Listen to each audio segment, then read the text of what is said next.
우리 옆 사람에게 인사하겠습니다. 성도님은 특별하게 하나님의 사랑을 받으셨습니다 하고 인사하겠습니다.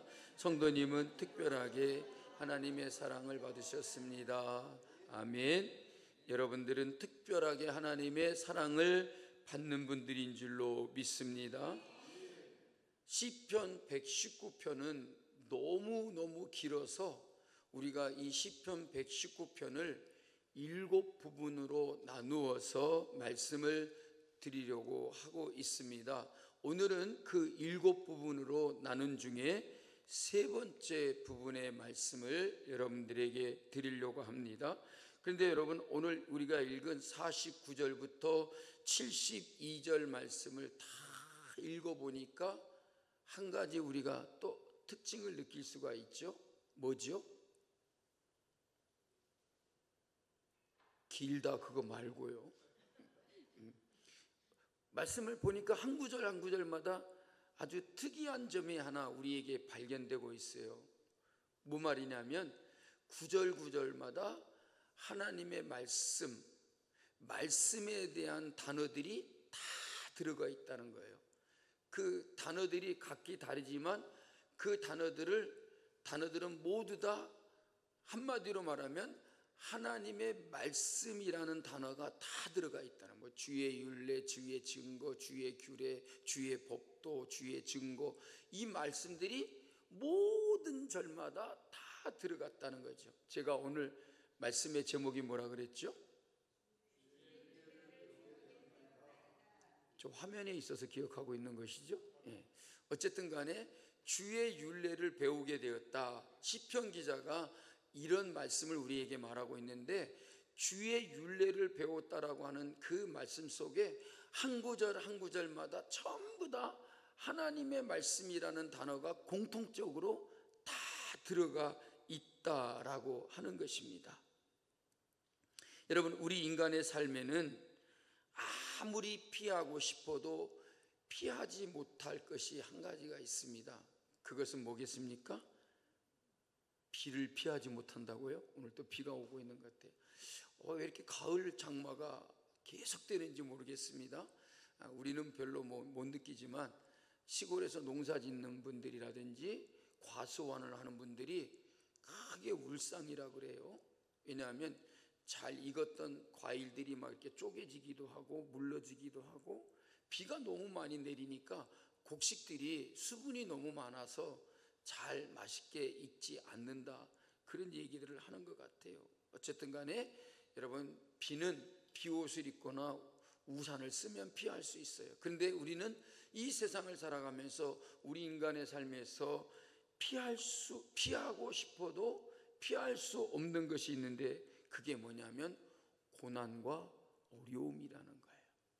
여러분들에게도 고난이 있으실 것입니다. 여러분들이 인생을 살면서 참 힘들고 어렵다라고 하는 그런 느낌을 받으시는 적이 한두 번이 아닌 줄로 압니다. 사실 시련이나 역경을 일부러 값비싼 대가를 치르고 사는 사람은 아무도 없을 것입니다. 또 반대로 아무리 값비싼 대가를 치른다고 해도 우리가 피할 수 없는 것이 바로 시련과 역경과 고난이라는 것입니다. 그래서 우리 인간의 삶을 고해, 곧 고난의 바다다라고 이렇게까지 말을 하고 있습니다. 물론 성경에는 인간의 고난과 관계된 말씀이 많이 있음을 우리가 알 수가 있죠. 그 중에 가장 대표적인 인물을 한 사람 꼽으라면 여러분 누구겠어요? 욥이라고 말할 수 있어요. 욥기 5장 6절부터 7절에 보면 뭐라고 말하냐면, 재난은 티끌에서 일어나는 것이 아니며 고생은 흙에서 나는 것이 아니니라. 사람은 고생을 위해서 났으니 불꽃이 위로 날아가는 것 같으니라 그랬어요.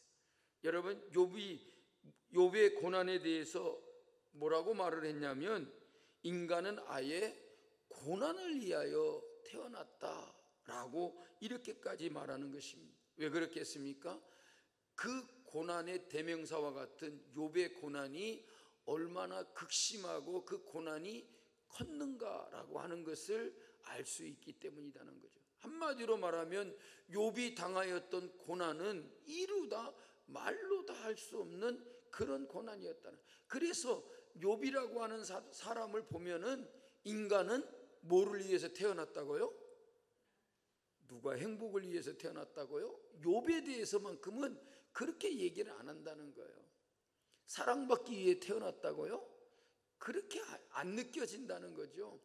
욥을 보면은 사람은 고생을 위해서 났구나, 이것을 느끼게 된다는 거죠. 그래서 그 고생이 얼마나 큰가 하면 불꽃이 위로 날아가는 것 같다, 꺼지지 않는 것 같은 그런 고난임을 말하고 있다는 것입니다. 여러분, 불을 막 피우다 보면 어느 정도 이제 뭐라 그러죠? 불쏘시개에 나무나 짚이나 이런 게 없어지면 불꽃이 어떻게 되죠? 사그라들잖아요. 꺼져 가잖아요.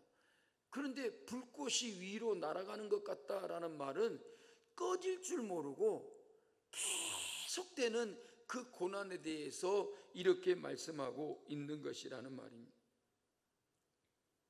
그렇다고 여러분, 하나님을 믿는 사람이라고 그 고난을 피할 수 있는가?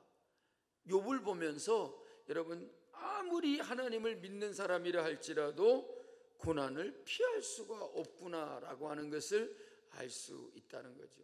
여러분, 욥이 악한 사람이었습니까? 아니잖아요. 그는 동방의 의인이었다는 거예요.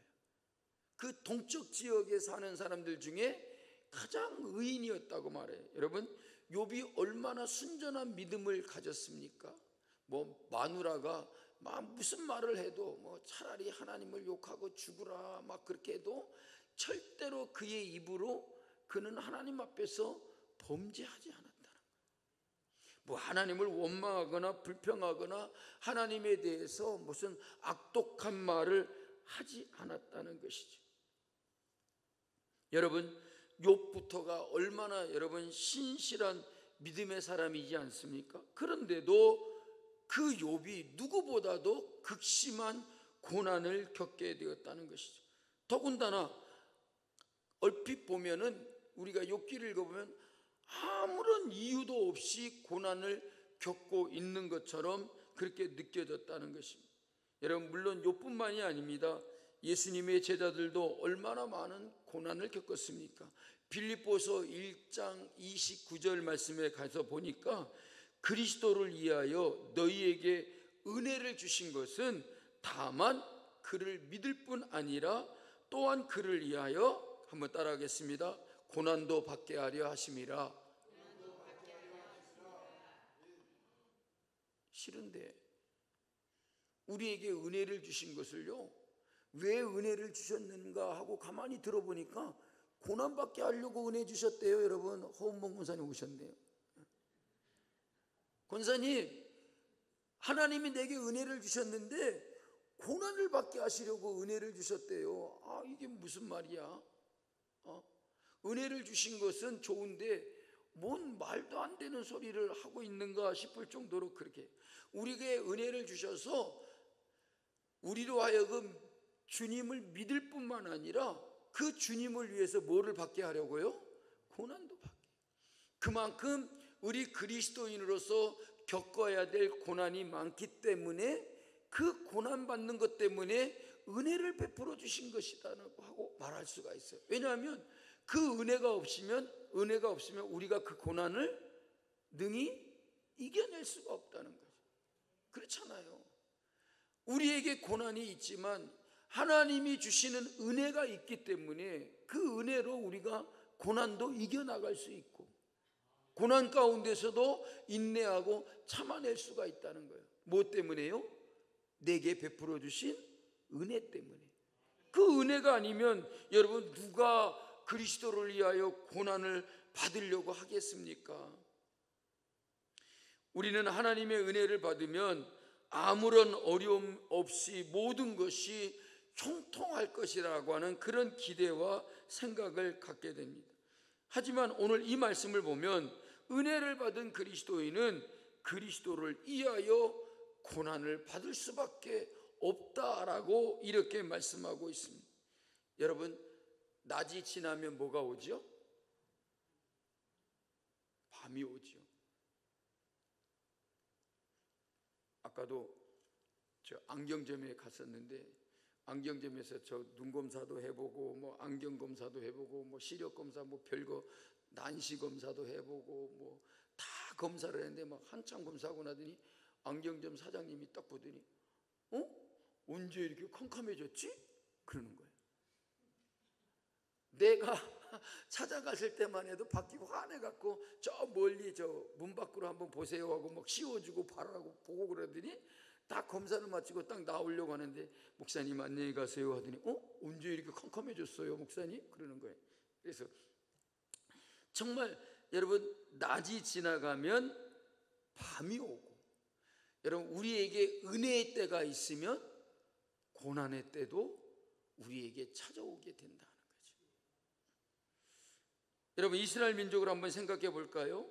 출애굽과 홍해를 건넌 일이 얼마나 큰 은혜의 사건이었습니까? 그렇잖아요.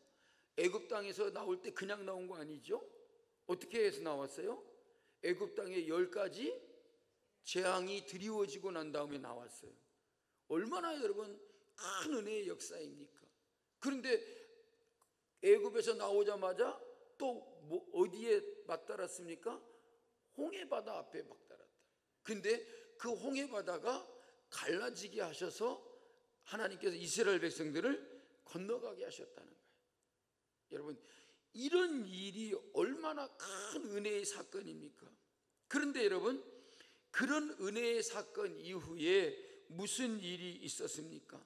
다른 건 다 빼버리고 통틀어서 말하면 40년 동안 광야에서 생활을 해야 했다는 거예요. 여러분, 광야 생활하면 얼핏 여러분들에게 떠오르는 생각이 뭐죠? 와, 광야 참 좋겠다. 광야에서 나 한번 살아봤으면 원이 없겠다 그래요. 어떤 목사님들이 단체로 성지순례를 갔는데, 야, 우리 그냥 이제 이게 평범한 그런 거 하지 말고 광야 체험을 해보자. 그래갖고 집차를 타고 쫙 사막 한가운데 막 한두 시간을 달려가가지고 그 사막 한복판에다가 텐트를 치고 하룻밤을 잤대요.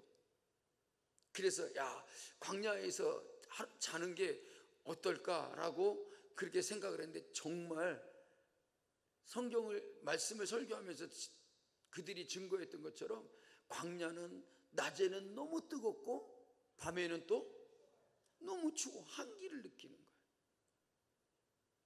그 광야 한가운데서 지내려 하니까 불편한 게 너무 많은 거예요. 그렇잖아요? 뭐 물도 없지요. 뭐 하룻밤 지나는데 광야를 체험하려면 뭐예요?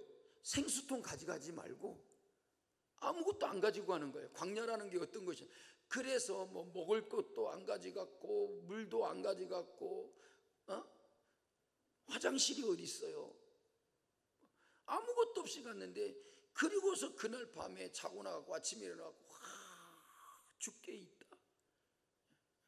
죽겠다 그런 거죠. 그러면서 어떤 목사님 하는 말이, 누가 사막 체험하자 그랬어? 그러더래요.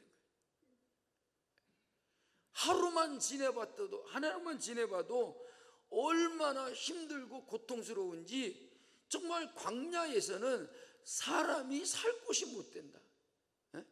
사람이 생존할 수 없는 곳이 바로 광야다라는 것을 체험하게 된다는 것이죠. 그런데 여러분, 이스라엘 백성들이 출애굽과 그 홍해가 갈라지는 기적을 체험하고 난 다음에 40년 동안이나 광야에서 그 고난을 겪어야 했다는 것이죠.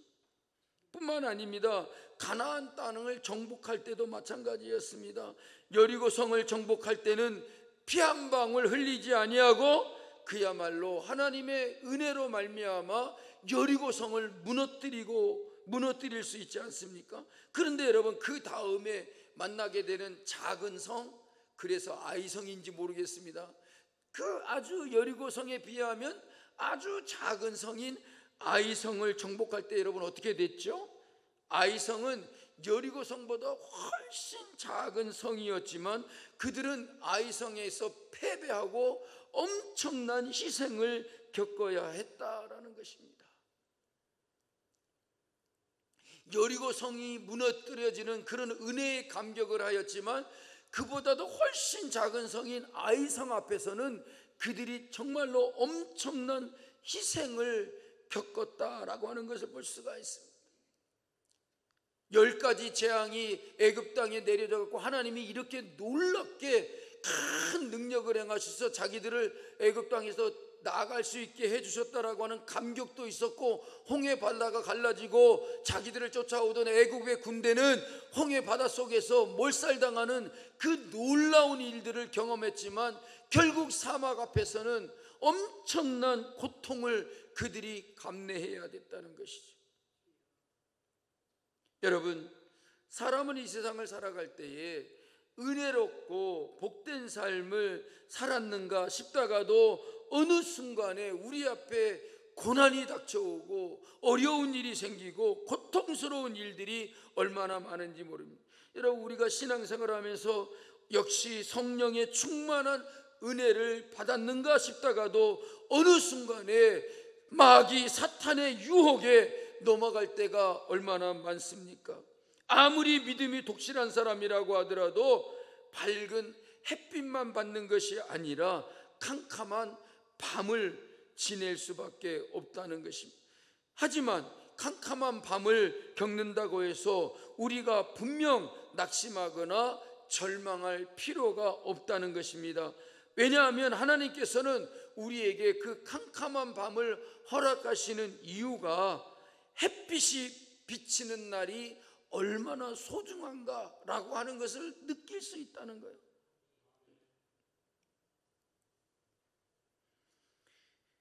여러분, 어두운 밤에는 그 밝은 대낮이 얼마나 중요한가라고 하는 걸 느낄 수가 있죠. 그러니까 우리 인생에도 밤과 같은 고난을 겪게 하는 이유는 분명히 있다는 거죠.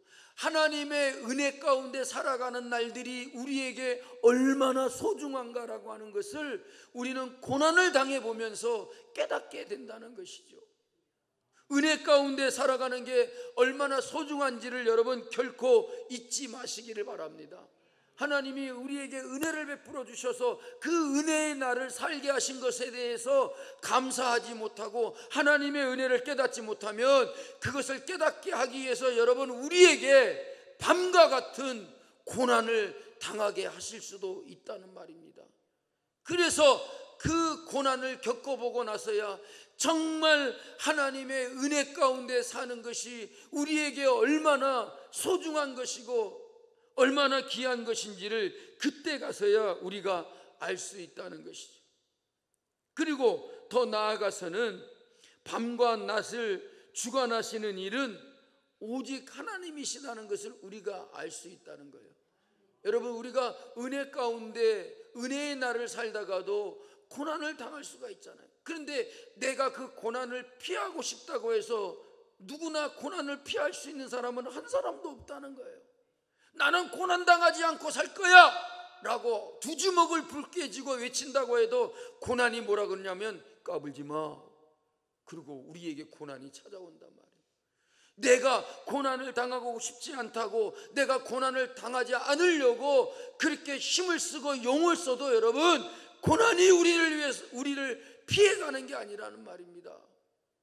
그러니까 밤과 낮을 주관하신 이도 하나님이시오, 우리의 인생에 고난과 은혜도 하나님이 주관하고 계신다는 거예요.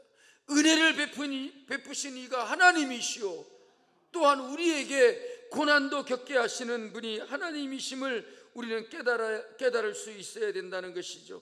그래서 오늘 시편 기자가 그런 일을 경험하면서 알게 된 것이 뭐냐면 시편 119편 71절에서 뭐라고 했습니까? 우리 다 같이 71절을 읽어보겠습니다. 고난당한 것이 내게 유익이라, 이로 말미암아 내가 주의 율례들을 배우게 되었나이다.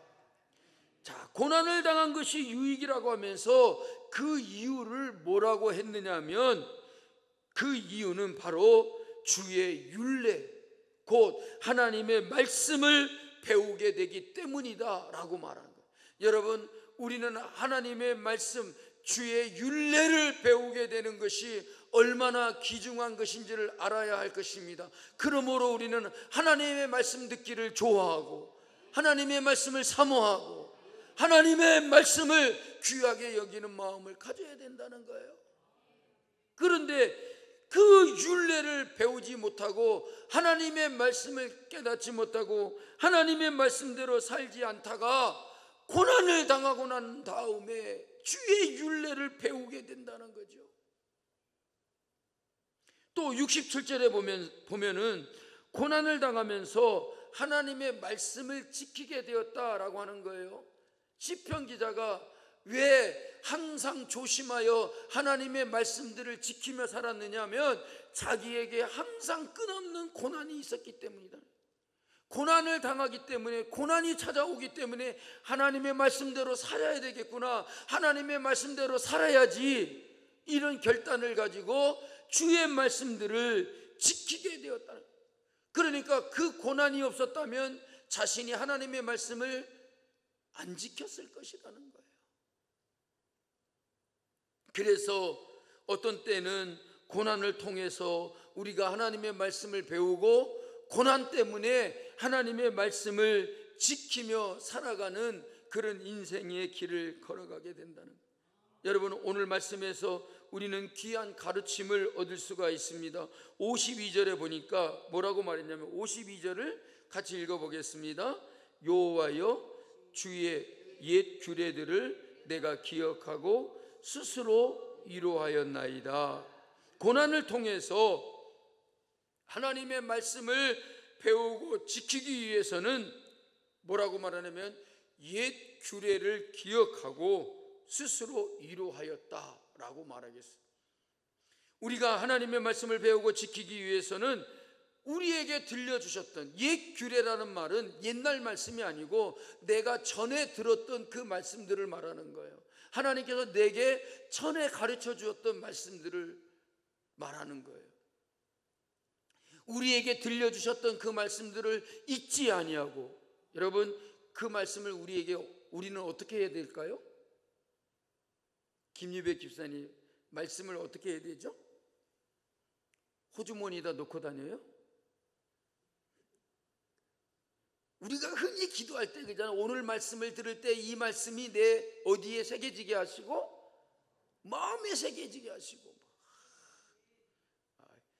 잘 아시면서 맨날 하나님의 말씀을 내 마음에 새겨두고 살아야 된다는 거예요. 그것을 잊지 아니해야 된다는 거예요. 하나님의 말씀을 들어도 금방 잊어버리고, 하나님의 말씀을 들어도 전혀 마음속에 새겨두지 않고 기억하지 않고 살아가면 우리가 큰일 날 수 있다는 거예요. 뭐냐면 고난 가운데서 헤어나올 수가 없다는 거예요. 그리고 뭐라고 말하냐면 스스로 이루했다 그랬어요. 하나님의 말씀을 잊지 않고 기억하고 있는 사람은 언제나 자기 자신에 대하여 이루할 수 있다는 거예요. 내가 나를 이루할 수 있다는 거예요. 괜찮아, 이만한 고난도 주님께서 다 이기게 하실 거야. 그래서 여러분, 다윗은 뭐라고 합니까? 내 영혼아 어찌하여 내 속에서 불안하게 하는고, 내 하나님을 바라라. 자기 자신을 그렇게 이루할 수 있단 말이에요. 하나님의 말씀을 기억하고 살아가는 사람은요, 고난을 당해도 내 스스로를 이루할 수 있다는 거예요. 많은 고난이 닥쳐올지라도 이 모든 고난을 하나님이 이겨내게 하여 주시고 그 고난 가운데서 승리하게 하여 주실 줄로 믿고, 불안해하지 마라, 두려워하지 마라, 너는 능히 이겨낼 수 있어. 주님이 계시니 하나님의 말씀으로 나를 붙들어 주시고 나를 도와주시니 너는 분명히 그 고난을 이길 수 있어. 이렇게 이루할 수 있지 않겠습니까?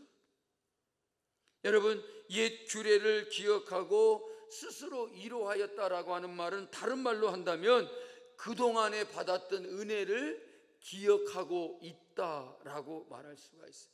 여러분, 결코 여러분들에게 베풀어 주신, 여러분들이 받았던 그 하나님의 은혜를 기억하고 살아가시기를 주님의 이름으로 축복합니다. 여러분, 실제로 우리가 우리 자신들을 돌아보십시오. 어려움을 겪게 되면 그 어려움을 실제보다도 더 크게 무겁게 생각한다는 거예요. 실제로 우리의 고난이 요만하다면, 실제로 우리의 고난이 요만하다면 우리는 그 고난이 내게 닥쳐올 때에 요만하게 안 보고 얼마나게 보는 거예요? 이만하게 보는 거예요. 주먹만한 고난이 닥쳐오면 그 고난을 실제로 주먹만하게 보는 게 아니라 머리통보다도 더 크게 보는 거예요.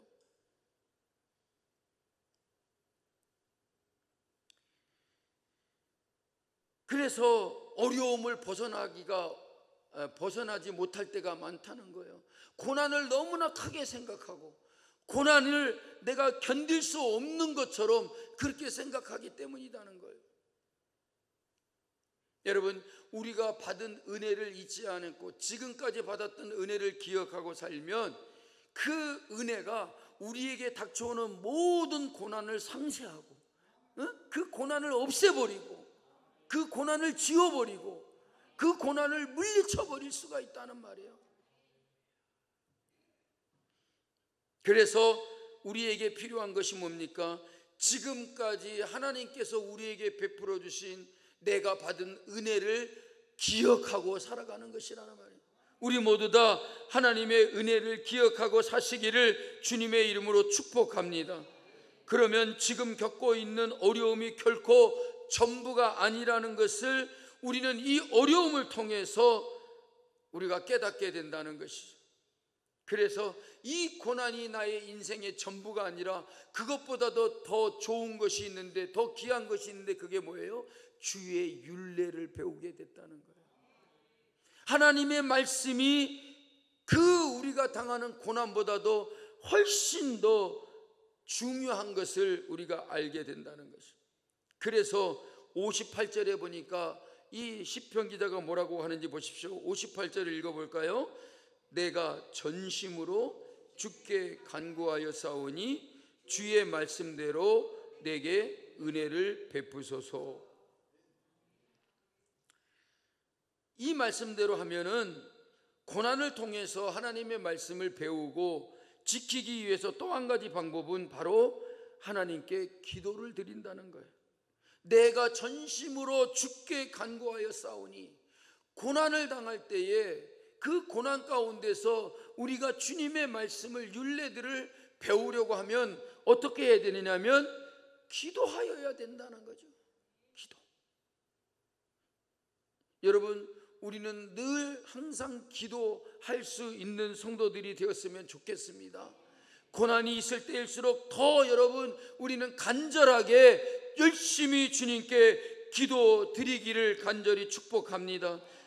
기도를 드리면서 우리가 겪고 있는 그 어려움에 대하여 하나님께 간구하면 하나님은 우리에게 주신 말씀을 따라 은혜를 베풀어 주신다는 거예요.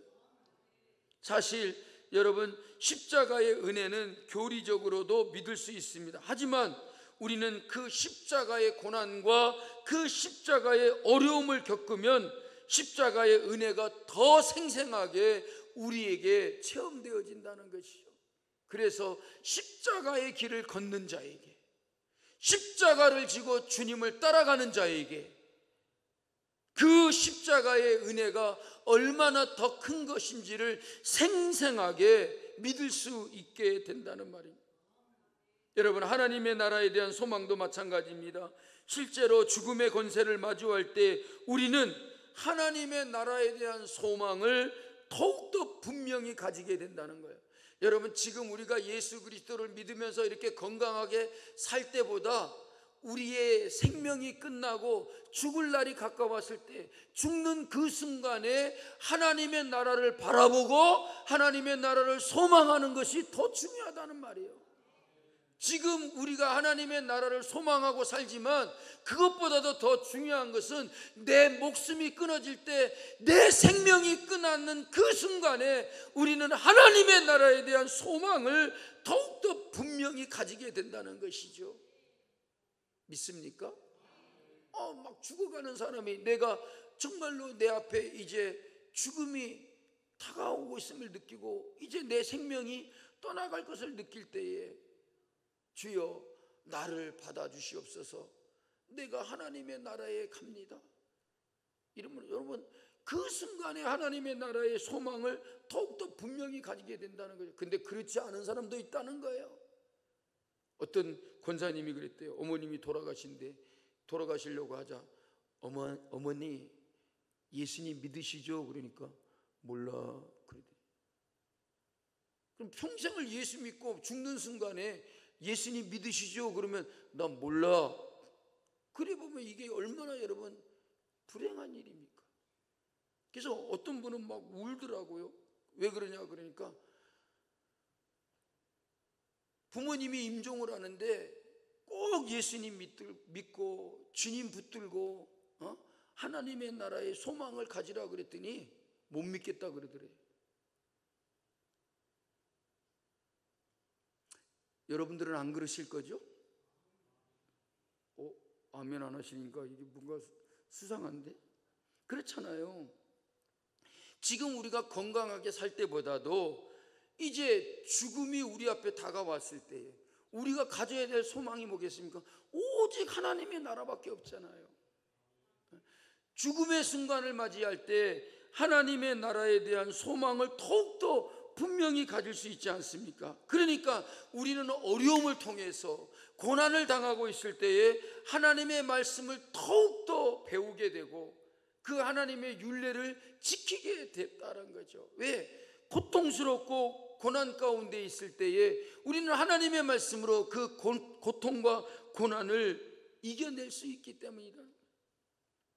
사랑하는 성도 여러분, 우리는 주로 기쁘고 즐거울 때 감사도 드리고 찬송도 잘 드리곤 합니다. 하지만 참된 감사와 참된 찬송은 어려움을 당하는 중에 감사하고 찬송하는 것인 줄로 믿습니다. 그래서 오늘 말씀 중에 54절에서도 뭐라고 하고 있습니까? 54절 말씀을 같이 읽어보겠습니다. 내가 나그네 된 집에서 주의 율례들이 나의 노래가 되었나이다. 여러분, 여기서 나그네 집은 어디입니까? 잘 모르겠죠? 누구네 집이 나그네 집일까? 여기서 나그네 집이라고 하는 것은 바로 우리 인간의 삶을 말하는 거예요. 내가 이 땅에서 살아가는 동안에는 어떤 삶을 살고 있다고요? 나그네 된 삶을 살고 있다. 우리로 하여금 나그네라고 이렇게 일컬어 말하는 것은 뭐냐면 우리는 본향을 찾는 사람들이기 때문이라는 거예요. 내가 돌아가야 될 본향이 어디입니까? 하나님의 나라인 거예요. 그러니까 우리는 이 땅에서의 삶은 나그네의 집에 거하는 것 같은 것이고, 우리는 분명코 본향을 사모하고 본향을 향하여 나아가는 나그네들인 것입니다. 그래서 이 나그네 된 집에서 정말 우리가 살아가고 있는 이 인간의 삶 속에서 주의 율례가 나의 노래가 되었나이다. 고통과 어려움과 시련이 있는 그 가운데서 하나님의 말씀이 나의 노래가 되었다라고 하는 고백이지요. 여러분, 적어도 우리 그리스도인들에게는 절대로 이 땅의 삶이 전부가 아니지 않습니까? 그런데도 이 하나님의 말씀이 자기의 노래가 됐다라고 시편 기자는 이렇게 고백하고 있는 것입니다. 그러니까 우리는 원치 않는 고난을 당할 때에도 하나님이 내게 베풀어 주신 은혜를 기억하고 하나님의 도우심을 구하는 가운데 우리는 더욱더 하나님의 말씀을 지키고 하나님의 말씀을 따라 살아가는 성도가 될 수 있음을 여러분 잊지 마시기를 바랍니다. 우리에게 고난이 있을 때에, 우리에게 고난이 닥쳐올 때에 여러분 우리 모두 다 주의 율례를 배우게 되었나이다 라고 고백하며 하나님의 말씀으로 위로받고 하나님의 말씀을 지킴으로 우리는 소망을 가지고 이 세상의 나그네 된 삶 속에서 하나님의 나라 그 본향을 늘 사모하며 살아가는 은혜가 넘치는 믿음의 삶을 살아가는 성도 여러분들이 되시기를 주님의 이름으로 축복합니다. 찬양하겠습니다.